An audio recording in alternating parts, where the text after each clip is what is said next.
नमस्कार दोस्तों, आप सुन रहे हैं मिडनाइट हॉरर टेल्स का एक नया एपिसोड।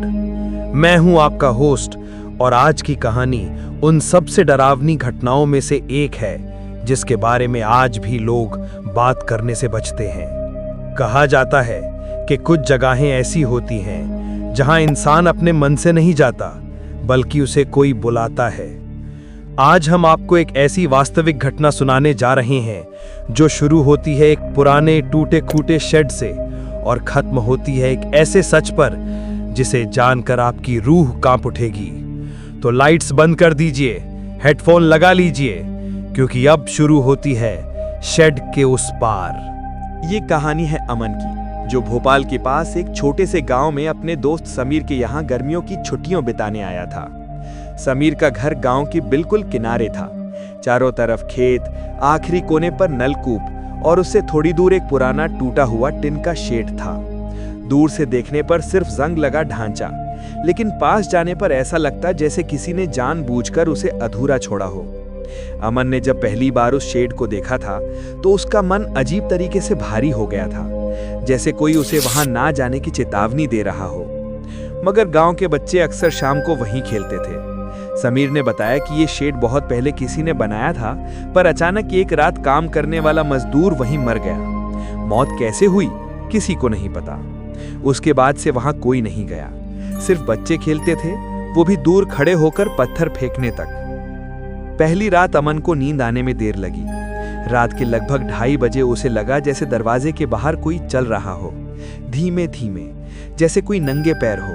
खट खट खट आवाजें रुक रुक कर आती। उसने सोचा शायद जानवर होगा, पर अचानक आवाज बिल्कुल कमरे के बाहर रुक गई। अमन ने सांस रोक ली।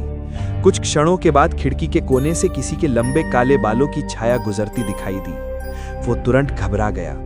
उसने समीर को हिलाया, मगर जब तक समीर उठा आवाज गायब थी। सुबह उसने समीर को बताया, लेकिन समीर हंस दिया। भाई, यहां रात में नींद की वजह से भ्रम हो जाते हैं। लेकिन अमन को मालूम था कि वो भ्रम नहीं था। अगली दोपहर गांव के कुछ बच्चे शेड के आसपास खेल रहे थे। अमन और समीर भी गए। धूप तेज थी, लेकिन शेड के दरवाजे के अंदर धुंधली सी अंधेरी हवा जैसी लग रही थी, अजीब सी ठंडक। बच्चों ने हिम्मत दिखाते हुए पत्थर अंदर फेंका। जैसे ही पत्थर अंदर गिरा, लगता था जैसे किसी चीज ने उसे तुरंत खींच लिया। आवाज तक नहीं हुई। सब बच्चे डर कर पीछे हट गए। अमन को लगा कि कुछ तो है उस शेड में। समीर ने बताया कि गांव में पहले एक महिला रहती थी, सायरा, जिसने अपने पति की मौत के बाद खुद को उसी शेड में फांसी लगा ली थी। कहा जाता है कि उसकी आत्मा आज भी वहां है और रात में किसी को भी अपने पास बुलाती है। उसी रात लगभग 1 बजे अमन की नींद दोबारा खुली। उसने बाहर आवाज सुनी, अमन इधर आओ। वो आवाज बेहद धीमी मगर साफ थी, जैसे कोई बहुत पास खड़ा हो। उसका दिल जोर जोर से धड़कने लगा।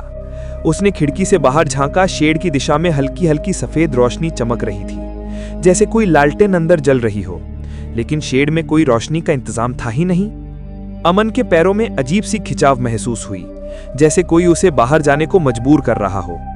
उसने खुद को रोकने की कोशिश की, मगर जैसे दिमाग सुन्न हो गया था। वो घर से बाहर निकला। हवा बेहद ठंडी हो चुकी थी। हर तरफ सन्नाटा था, सिर्फ दूर से कुत्तों के भौंकने की आवाजें। वो चलते चलते शेड तक आ गया। रोशनी अंदर थी और उस रोशनी के बीच कोई परछाई झूलती हुई दिखाई दे रही थी, जैसे किसी ने अपने पैर जमीन को छुए बिना हवा में लटकना शुरू कर दिया हो। अमन चढ़ हो गया। अचानक शेड के दरवाजे ने खुद ब खुद चूं की आवाज करते हुए पूरी तरह खुलकर अमन की तरफ देखना शुरू कर दिया, जैसे कोई अदृश्य चीज उसे बुला रही हो। अंदर से ठंडी हवा फटकार खाकर उसके चेहरे पर लगी। आ जाओ। ये आवाज सीधे उसके कानों में पड़ी। वो किसी इंसान की नहीं थी, वो किसी औरत की थी, जो सांस लेते हुए बोल भी नहीं रही थी बल्कि सीधे उसके दिमाग में उतर रही थी। अमन पीछे हटना चाहता था, पर उसके पैर वहीं जम गए। उसी वक्त समीर और उसके पिता वहां पहुंच गए। समीर के पिता ने अमन को पकड़कर जोर से पीछे खींचा। उसी पल शेड की अंदर की रोशनी एक जोर की चिंगारी की तरह बुझ गई और वहां एक ऐसी चीख गूंजी कि पास के पेड़ भी हिल उठे। अगली सुबह अमन तेज बुखार में था। उसकी आंखें जैसे डर में जमी हुई थीं। उसने सिर्फ इतना कहा, वो मुझे बुला रही थी। उसने कहा था, अब तुम मेरे हो। गांव के बुजुर्गों ने शेड को लोहे की चेन से बंद करा दिया। लेकिन कुछ हफ्तों बाद चेन टूटी हुई मिली और अंदर फिर वही हल्की रोशनी, जैसे कोई इंतजार कर रहा हो, किसी नए इंसान का जो रात में उसकी आवाज सुन ले और शेड के पास चला आए। गांव के लोग आज भी उस हिस्से में अंधेरा होने के बाद नहीं जाते। कहा जाता है कि शेड के नीचे अब भी वो मजदूर और सायरा की आत्माएं भटक रही हैं, और अगर कोई अकेला इंसान रात के वक्त वहां जाए तो उसे एक औरत की आवाज सुनाई देती है, बस एक कदम और, मैं यहीं हूं। रवि और सान्या उस रात उस सुनसान हवेली से जैसे तैसे बाहर तो निकल गए थे, लेकिन डर पीछा नहीं छोड़ रहा था। बाहर आते ही उन्हें लगा कि अब सब खत्म हो गया, लेकिन असली डर तो अभी शुरू हुआ था। जब दोनों ने गाड़ी स्टार्ट की तो सामने शीशे में वही काली परछाई दिखाई दी, उसी औरत का चेहरा, आधा जला हुआ आधा काला। औरत ने कुछ कहा नहीं, बस फुसफुसाई, तुम्हें कौन बोला था मेरा नाम लेने को? रवि ने शीशा तोड़ते हुए गाड़ी भगाई, लेकिन जितना तेज वो भागते उतनी ही तेज उनकी सांसें भारी हो रही थीं। ऐसा लग रहा था मानो हवा में किसी का पीछा करने की आवाज आ रही हो। थप थप थप। दोनों गांव से बाहर निकले और शहर की सड़क पर आते आते सोचने लगे कि शायद अब सब खत्म, लेकिन तभी सड़क के बीचों बीच अचानक एक परछाई उभरी। गाड़ी रवि ने किसी तरह मोड़ी, लेकिन तभी सान्या का फोन अपने आप चालू होकर रिकॉर्डिंग चलाने लगा। वही आवाज, वही चीखें, वही दरवाजे पटकने की ध्वनि जो हवेली में सुनी थी, लेकिन एक नई आवाज भी थी। तुम दोनों तो बच गए, पर घर पहुंचकर अपने कमरे की बत्ती जरूर जलाना। सान्या कांप गई, उसने फोन खिड़की से बाहर फेंक दिया। घर पहुंचकर दोनों अलग अलग चले गए, सोचते हुए कि रात बीतेगी तो सब सामान्य हो जाएगा, लेकिन रात नहीं बीती।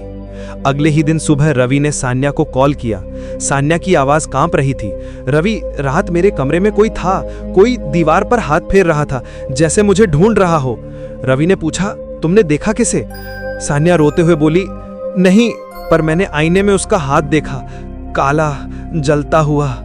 रवि कुछ बोल पाता उससे पहले ही उसके अपने कमरे की लाइट अपने आप बंद हो गई। क्लिक, पूरा कमरा अंधेरे में डूब गया। दरवाजे के पीछे किसी के चलने की आवाज आई, धीमी, भारी, बिल्कुल उसी हवेली वाली। थप थप थप। रवि के मोबाइल की स्क्रीन अपने आप जगमगा उठी। एक चेतावनी, एक मैसेज बिना नंबर के। मैंने कहा था ना, बत्ती जरूर जलाना। रवि ने डर के मारे तुरंत लाइट ऑन की और सामने दीवार पर उभरा जला हुआ हथेली का निशान। उसी पल उसे समझ आ गया कि हवेली से तो निकल आए थे, लेकिन हवेली की आत्मा उनके साथ घर तक आ गई है। कहानी वहीं खत्म नहीं होती, क्योंकि हर रात ठीक 3:03 पर उनके घर की लाइट अपने आप बंद हो जाती है और कोई बिस्तर के पास खड़ा होकर धीमे से फुसफुसाता है, मैं अभी भी यहीं हूं। तो दोस्तों, ये थी आज की कहानी शेड के उस पार। अगर आपको ये कहानी पसंद आई हो तो हमारा पॉडकास्ट फॉलो जरूर करें, और याद रखिए, कुछ आवाजें सिर्फ सुनने के लिए नहीं होती, कभी कभी वो आपको अपने पास खींचने के लिए होती हैं। मैं हूं आपका होस्ट, अब आपसे इजाजत चाहता हूं।